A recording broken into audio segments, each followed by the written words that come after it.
What we see here is the power electronic module, and that's really the brains of the car. It controls the current.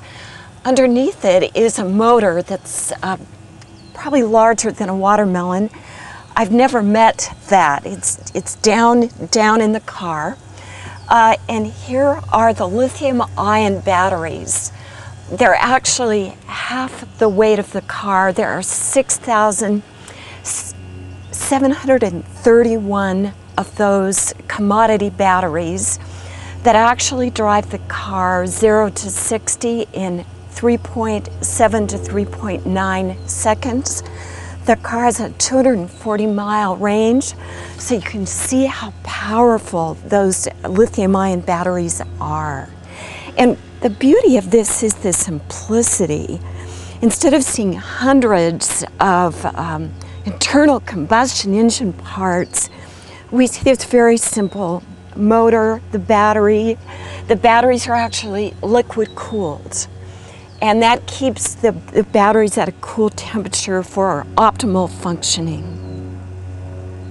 So Linda, I'm going to ask you a very common question I encounter a lot whenever I talk to people about electric vehicles, and that is, how do you charge an electric vehicle? Once you buy it, there are no charging stations, or there are very few around. So how would one go about charging an electric vehicle?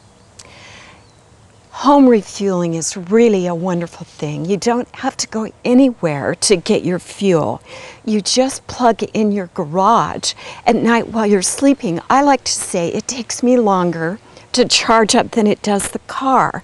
My Tesla charges in 3.5 hours. It takes me 8 hours. While I sleep, the car's charging. Plug-in America is working very diligently with governmental agencies and private industry to make sure that we get charging stations all over the place. And in the next few years, as electric vehicles are mass produced, you will see that more and more. But in point of fact, you get to leave every morning with a full tank. Wait, are you telling me that when you buy the car, you get a charger too? Yes. Let me explain that a little more. Okay. The actual charger with new technologies is in the car. Okay. That has all the charging mechanisms. What you need, in essence, is something to plug into. And what you just saw with my high-powered connector, that's really a very fancy plug that allows me to dial in the current and charge at different amperage settings depending on how fast I want to charge. I could also just plug into a regular outlet.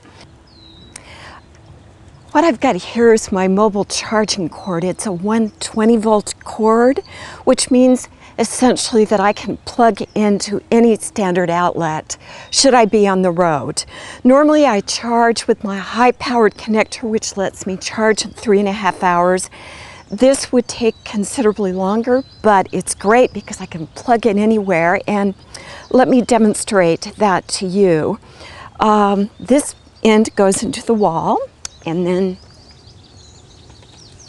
this is how I do it. Line it up,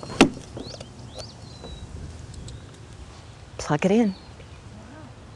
I have a 120 cord, a 120 mobile cord, and a 240 mobile charging cord in my car, so that when I'm out and about, should I run out of juice, if I can find a plug, either 120 or 240, I can plug in.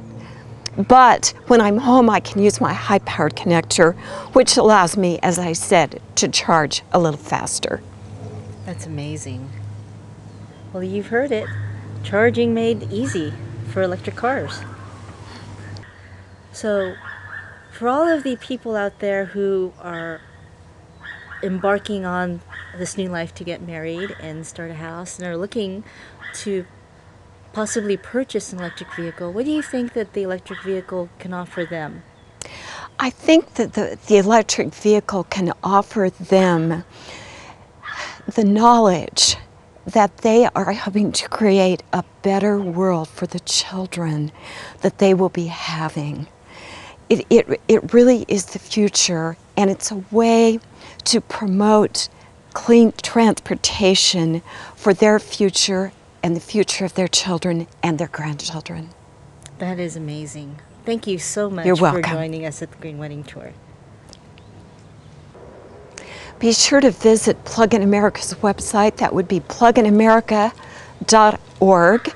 We've got a wonderful plug-in vehicle tracker, and you can see what all-electric or plug-in hybrid vehicle just might be in your future.